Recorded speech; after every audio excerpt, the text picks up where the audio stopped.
அஸ்ஸலாமு அலைக்கும் வரஹ்மத்துல்லாஹி தஆலா வ பரகாத்துஹு. நஹ்மதுஹு வ நுஸல்லி அலா ரசூலிஹில் கரீம். அம்மா பஅத். ஃபக்கத் கால அல்லாஹு தஆலா ஃபீ கலாமிஹில் கதீம் வல் ஃபுர்கானில் மஜீத். அஊது பில்லாஹி மினஷ் ஷைத்தானிர் ரஜீம்.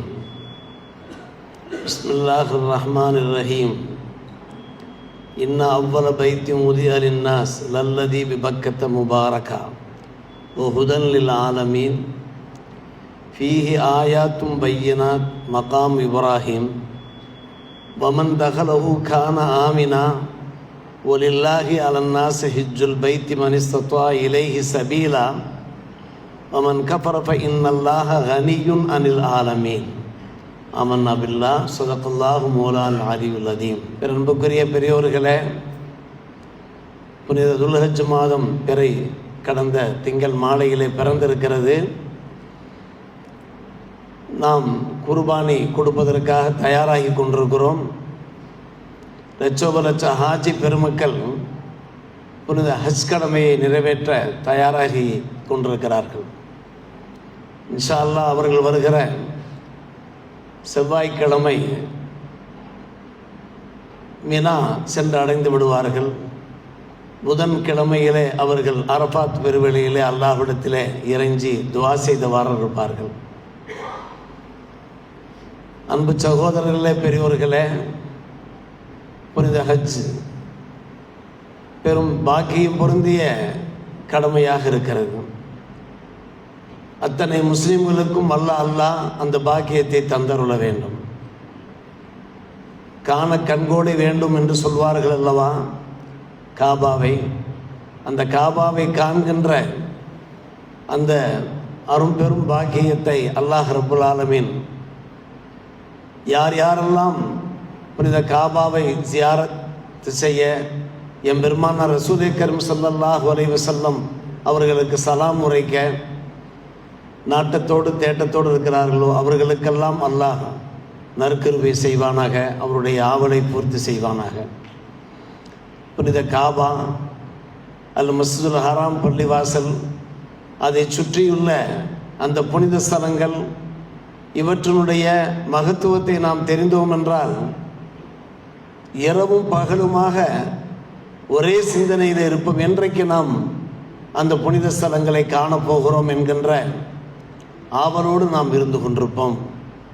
வல்ல அல்லாஹ் அருள்மறை இறைமறையிலே 3ஆம் அத்தியாயம் 97ஆம் வசனத்திலே பதிவு செய்கிற போது, இன்ன அவ்வல பைத்தி உதிய லின்னாஸி லல்லதி பிபக்கத்த முபாரகா, மக்களுக்காக இந்த பூமியிலே முதலில் நிறுவப்பட்ட முதல் ஆலயம் எதுவென்றால் மக்காவில் இருக்கக்கூடிய காபத்துல்லா என்கிற ஆலயமாக இருக்கிறது. அல் மஸ்ஜிதுல் ஹராம் பள்ளிவாசலாக இருக்கிறது. பரக்கத்து வாய்ந்ததாக இருக்கிறது. அகிலத்தாருக்கெல்லாம் நல் வழிகாட்டக்கூடியதாக இருக்கிறது. அதிலே தெளிவான அத்தாட்சிகள் இருக்கின்றன. அதிலே ஒன்று மகாம இப்ராஹிம் இருக்கிறது. யார் அந்த ஹரம் ஷரீஃபிலே பிரவேசிக்கிறாரோ அவர் அமைதி பெற்றவராக ஆகிவிடுவார். யாருக்கெல்லாம் ஹஜ் கடமையாக இருக்கிறதோ அவர்களெல்லாம் பைத்துல்லாவை ஹஜ் செய்வது கடமையாக இருக்கிறது. யார் அந்த விஷயத்தில் நன்றி இல்லாமல் இருக்கிறார்களோ அத்தகையோரை விட்டும் அல்லாஹ் தேவையற்றவனாக இருக்கிறான் என்று வல்ல அல்லாஹ் அந்த 3ஆம் அத்தியாயம் 97ஆம் வசனத்திலே பதிவு செய்திருக்கிறான். யாரும் அலட்சியமாக இருக்கக்கூடாது. நம்மிடத்தில் வசதி வாய்ப்பு இருக்குமானால் கண்டிப்பாக அன்பு பெருமக்களே, எவ்வளவு சீக்கிரமாக அந்த ஹஜ் கடமையை நிறைவேற்ற முடியுமோ நிறைவேற்றியாக வேண்டும். அங்கே சென்றால் நமக்கு அம்னு இருக்கிறது, அமைதி இருக்கிறது, மன நிறைவு இருக்கிறது, நிம்மதி இருக்கிறது. பெருமானார் ரசூலே கரீம் ஸல்லல்லாஹு அலைஹி வஸல்லம் வினவப்பட்டது, இந்த பூமியிலே பூ உலகிலே முதலிலே நிறுவப்பட்ட பள்ளிவாசல் எது என்று கேட்டபோது அல் மஸ்ஜிதுல் ஹராம் பள்ளிவாசல் என்று சொன்னார்கள். இரண்டாவதாக எந்த பள்ளி நிறுவப்பட்டது என்று கேட்டபோது ஜெருசலத்தில் இருக்கக்கூடிய அல் மஸ்ஜிதுல் அக்ஸா பள்ளிவாசல் என்று குறிப்பிட்டார்கள். 2 பள்ளிவாசல்களுக்கும் இடையில எத்தனை ஆண்டுகள் இடைவெளி இருந்தது என்று கேட்டபோது 40 ஆண்டுகள் என்றார்கள் நபிகள் நாயகம் ஸல்லல்லாஹு அலைஹி வஸல்லம். 40 ஆண்டு காலத்தில் அல் மஸ்ஜிதுல் அக்ஸா பள்ளிவாசல் கட்டி முடிக்கப்பட்டிருப்பதை நாம் பார்க்கிறோம். நபி தாவூது சுலைமான் அலைஹிஸ்ஸலாம் அவர்கள் மூலமாக அது நிர்மாணிக்கப்பட்டது. தனி வரலாறு. அன்பு சகோதரர்களே, மேலுலகத்திலே வானுலகத்திலே 7ஆம் வானுக்கு மேலே அரிசுக்கு கீழே அல் பைத்துல் மஅமூர் என்கின்ற உன்னதமான ஒரு இறை இல்லம் இருக்கிறது. அல் பைத்துல் மஅமூர் பற்றி அல்லாஹ் ரப்பல் ஆலமீன் குர்ஆனிலேயும் பேசியிருக்கிறான். அதுவும் ஒரு இறை ஆலயம் தான். அந்த இறை ஆலயத்தை மலக்குமார்கள் எந்நேரமும் வலம் வந்தவாறு இருக்கிறார்கள், தவாப் செய்தவாறு இருக்கிறார்கள்.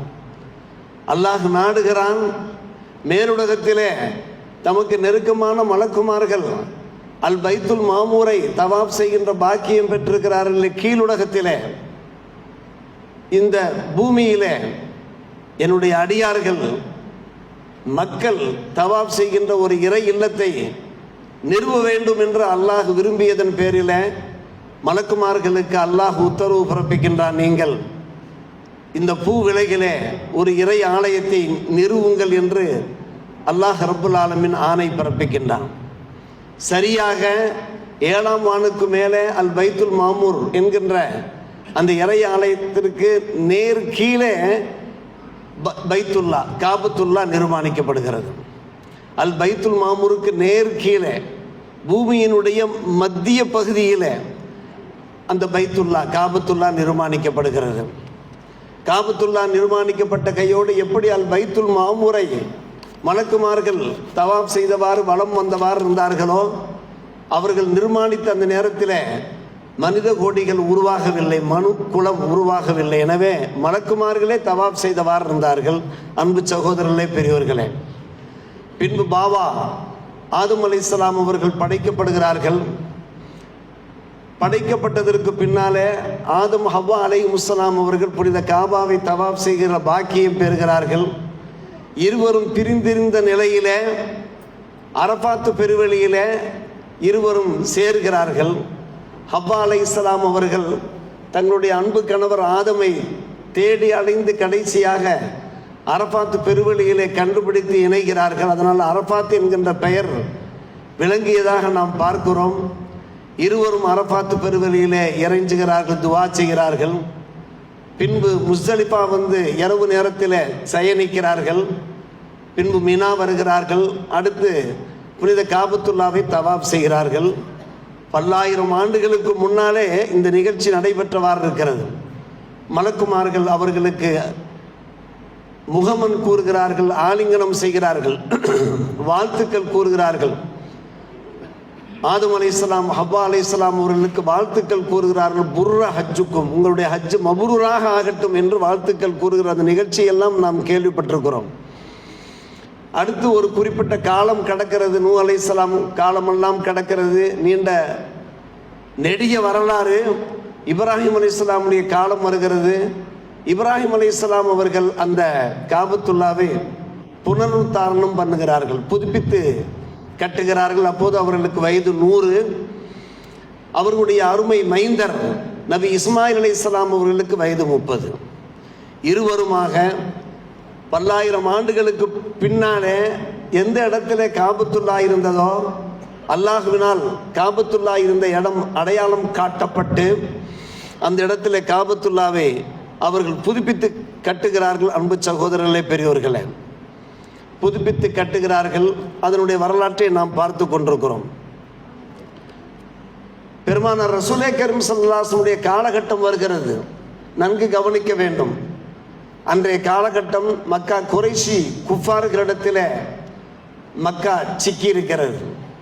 என்ன செய்தார்கள்? மக்கா குறைஷிகள் புனித காபா ஆலயத்துக்குள்ளே நூற்றுக்கணக்கான விக்கிரகங்களை வைத்து, சிலைகளை வைத்து அவர்கள் ஆராதனை செய்து கொண்டிருக்கிறார்கள், வணங்கி கொண்டிருக்கிறார்கள், பூஜை செய்து கொண்டிருக்கிறார்கள். இன்னும் சொல்ல போனால் காபத்துல்லாவை நிர்வாண கோலத்தோடு, ஆணும் பெண்ணும் நிர்வாண கோலத்தோடு வலம் வந்தவாறு இருக்கிறார்கள். வல்ல அல்லாஹ் மக்காவை காப்பாற்றுகிறான், காபத்துல்லாவை காப்பாற்றுகின்றான். ஃபதஹ் மக்கா வருகிறது. பத்தக மக்கா, மக்கா வெற்றிக்கு பின்னாலே காபத்துல்லாவுக்குள்ளே இருந்த அந்த அசுத்தங்கள் எல்லாம் அப்புறப்படுத்தப்பட்டு பரிசுத்தப்படுத்தப்பட்டு அருமை சகோதரர்களே, பெரியோர்களே, முஸ்லிம்களிடத்தில் ஒப்படைக்கப்பட்டு முறையாக அங்கே தவாஃப் நடைபெறுகிறது. ஆதம் அலைஹிஸ்ஸலாம் காலம் தொடுத்து இறை தூதர்கள், இறைநேச செல்வர்கள் எப்படி தவாஃப் செய்தார்களோ அதே போன்று தவாஃப் செய்கிறார்கள். புனித காபாவை நாம் பார்க்கிறோம்.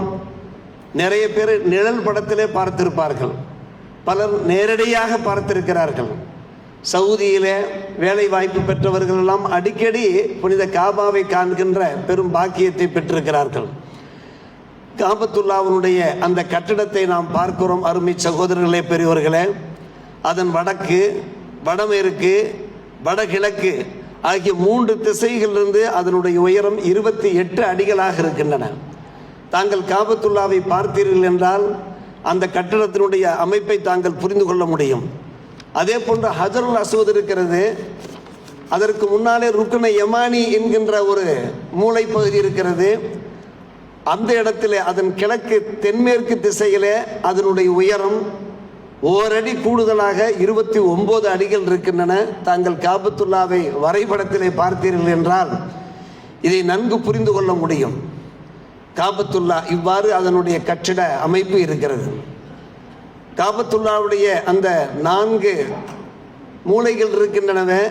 ஹஜருல் அஸ்வதை நாம் சொன்னோம்.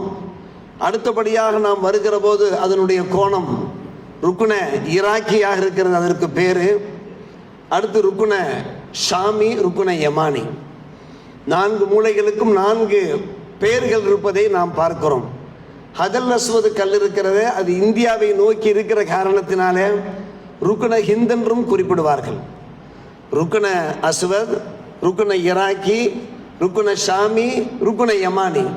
ஒவ்வொரு நாட்டை நோக்கி அதனுடைய அந்த மூளை பகுதி இருக்கிற காரணத்தினால அதற்கு அவ்வாறு பெயர் குறிப்பிட்டிருக்கிறார்கள். அன்பு சகோதரர்களே, பெரியவர்கள், ஹஜருல் அஸ்வத், ஹஜருல் அஸ்வதுக்கும் அந்த ருக்குன ஈராக்கி செல்லுகின்ற அந்த பகுதி, ருக்குன ஈராக்கி செல்லுகின்ற அந்த பகுதி செல்லும் வழியில் காபாவின் வாசலுக்கும் ஹஜருல் அஸ்வதுக்கும் இடையில ஒரு 10 ஜான்கள் இருக்கின்றன.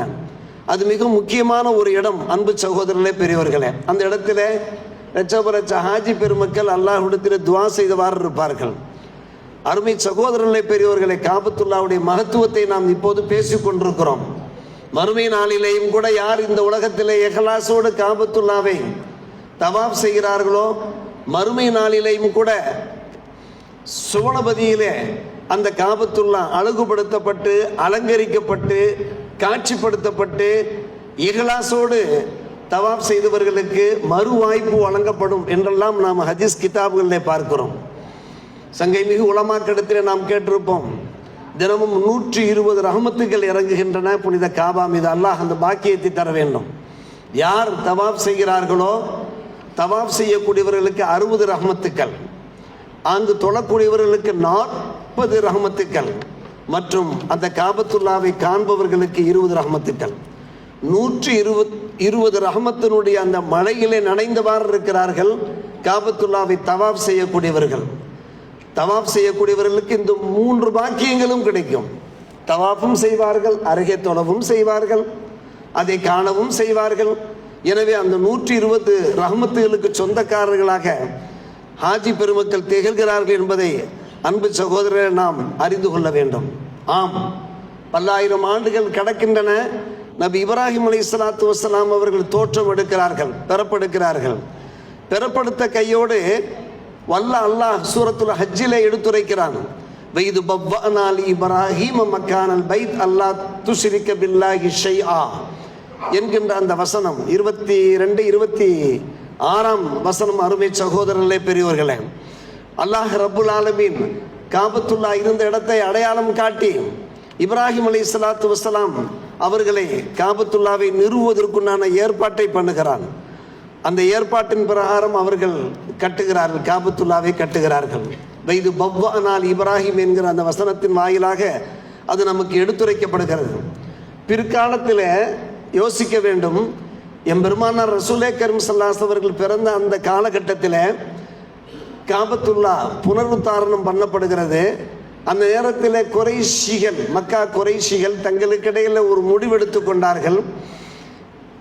நாம் யார் நல்ல முறையில் நன்மையான காரியங்களில் நன்மையான வழிகளிலே சம்பாதித்திருக்கிறோமோ அந்த பணத்தை மட்டும்தான் காபத்துல்லாவை கட்டுவதற்கு, ரெனிவேஷன் பண்ணுவதற்கு, அதை புதுப்பிப்பதற்கு நாம் பயன்படுத்த வேண்டும் என்று அவர்கள் கருதியதன் பேரில், அன்பு சகோதரர்களே, அவர்கள் கட்டி கொண்டிருக்கிற போதே, காபத்துல்லாவை நிறுவிக்கொண்டிருக்கிற போதே கையிலே இருந்த பணம் தீர்ந்து விடுகிறது, பண பற்றாக்குறை ஏற்பட்டு விடுகிறது.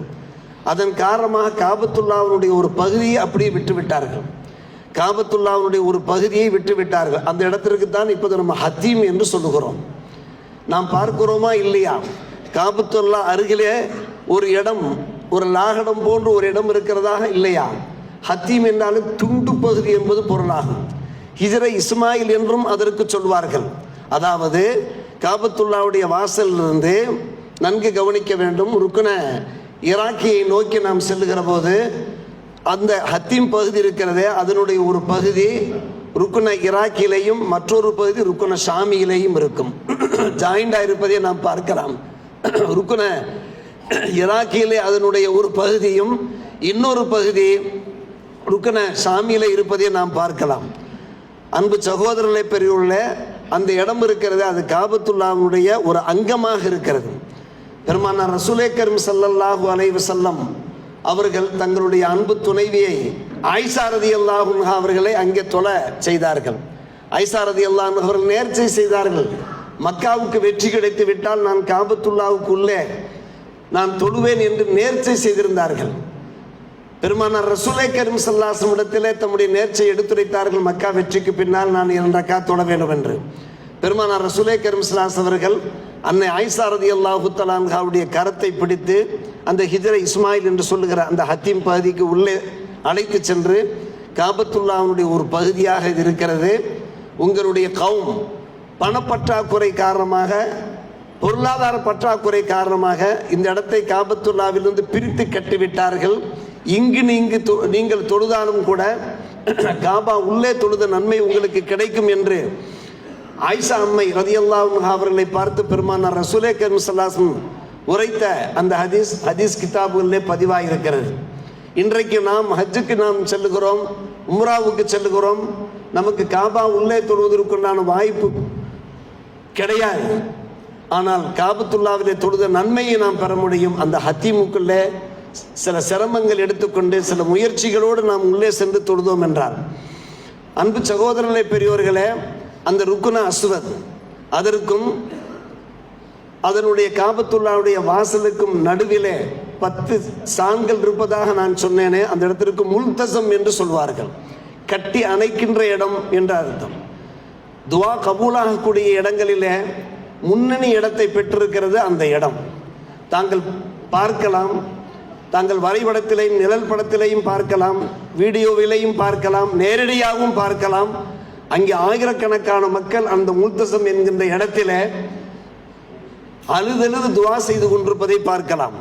முல்தசம் என்ற இடத்துல பெருமானார் ரசூலே கரீம் ஸல்லல்லாஹு அலைஹி வஸல்லம் அவர்கள் எவ்வாறு அவர்கள் அல்லாஹ்விடத்தில் வேண்டினார்கள் என்றால், நெஞ்சையும் வயிற்றையும் அந்த வாசலிலே சற்று மேலே ஏறி நெஞ்சையும் வயிற்றையும் காபத்துல்லாவோடு இணைத்து வலது கன்னத்தை பதிய வைத்து 2 கைகளை மேலே தூக்கி, விரல்களை விரித்து கைகளை மேலே தூக்கி வைத்த வண்ணம் தங்களுடைய வலது கன்னத்தை காபத்துல்லாவோடு வைத்த வண்ணம் அழுதழுது அவர்கள் இறைஞ்சினார்கள், துவா செய்தார்கள்.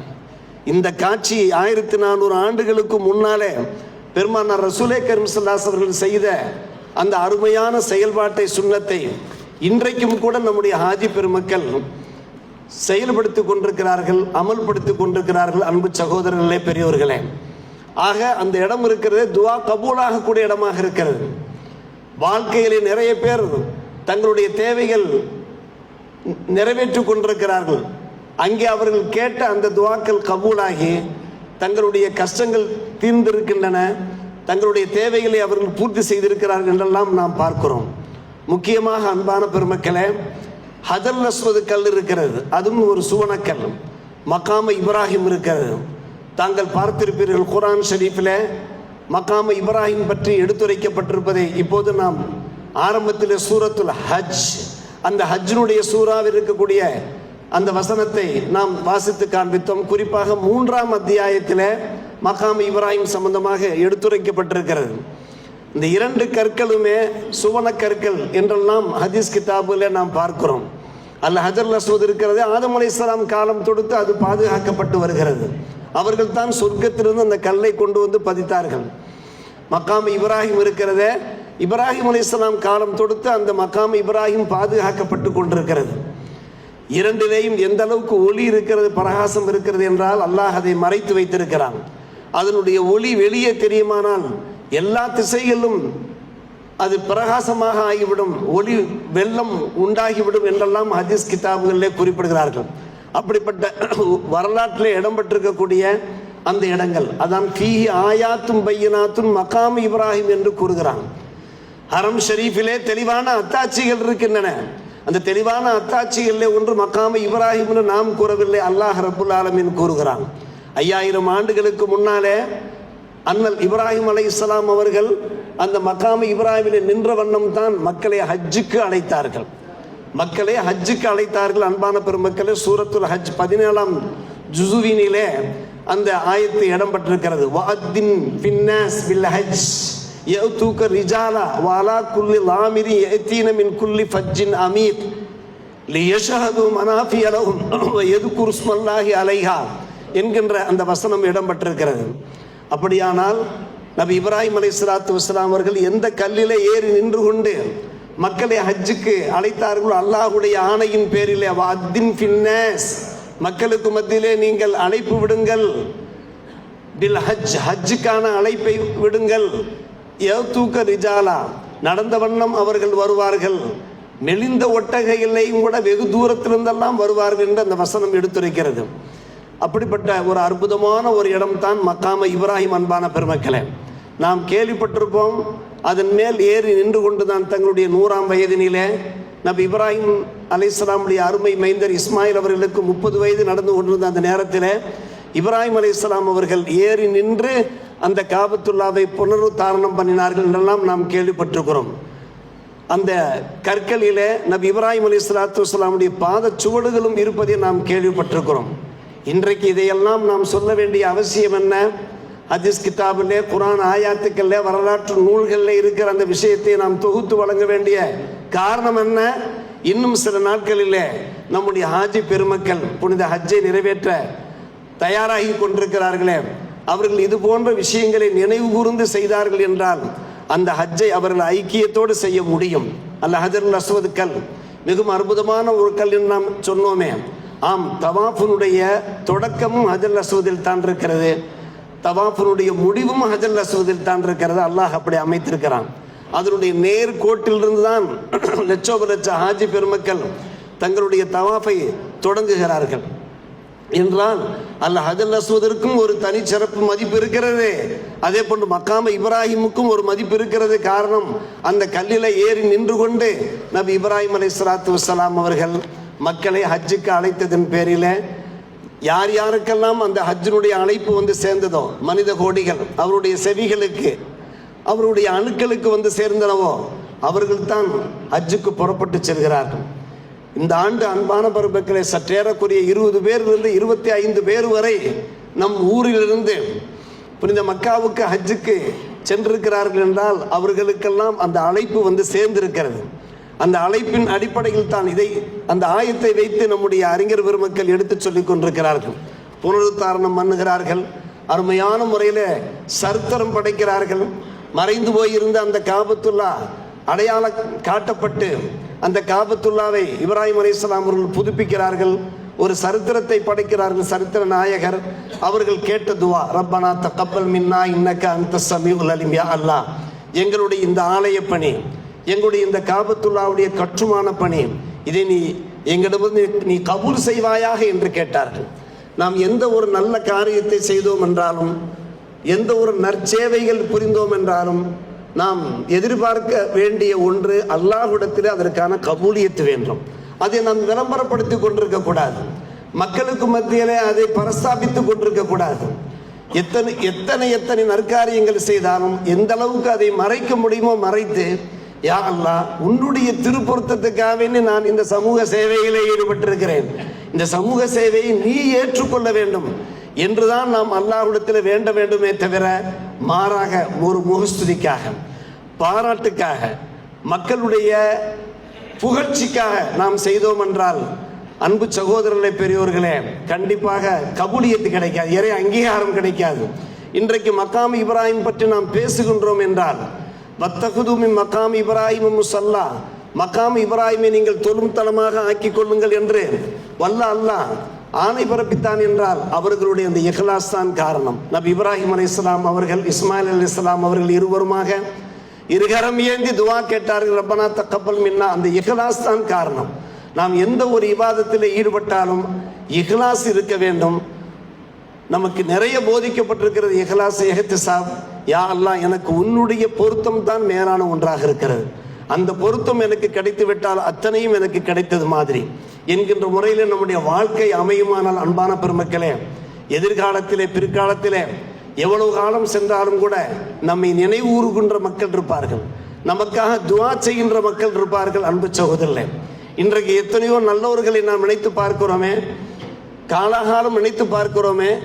என்ன காரணம் என்றால் அவர்கள் செய்த சிறப்பான சேவைகள் மட்டுமல்ல, இறை பொருத்தத்துக்காக சில சேவைகளை செய்தார்கள், அதன் காரணமாக நினைவு கூறப்படுகிறார்கள். இந்த நல்லவர்களை நாமும் சேர வேண்டும் அன்பு பெருமக்களே. எனவே இன்றைய காலகட்டத்தில் நம்முடைய மக்கள் துல் ஹஜ் இந்த மாதத்தில் ஹஜ்ஜுக்காக வேண்டி தயாராகி கொண்டிருக்கிறார்களே, அவர்கள் அங்கே இருக்கக்கூடிய வரலாறுகளை, அங்கே இருக்கக்கூடிய அமல்களுடைய அந்த அர்த்தத்தை புரிந்து அவர்கள் செயல்பட்டார்கள் என்றால் அவருடைய ஹஜ் அர்த்தமுள்ளதாக இருக்கும், ஐக்கியமுள்ளதாக இருக்கும், அல்லாஹுடைய திருப்பொருத்தத்தை பெற்று தருவதாக இருக்கும் என்கின்ற அடிப்படையில் நாம் இந்த செய்திகளை நினைவு கூறுகிறோம். அல்லாஹ் லட்சோப லட்ச ஹாஜி பெருமக்குடைய ஹஜ்ஜை கபூல் செய்து அவர்கள் கேட்ட துவாக்கள் பரக்கத்தினால் நம் எல்லோருடைய வாழ்க்கையிலையும் நிறைந்த நலவளங்களை தந்து அத்தனை பேருக்கும் ஹஜ் உம்ரா ஜியாரா பாக்கியங்களை தந்தல் புரிவானாக என்று பிரார்த்தித்து நிறைவு செய்கிறோம். வாஹிர் தாவானா அல்ஹம்துலில்லாஹி ரப்பில் ஆலமீன்.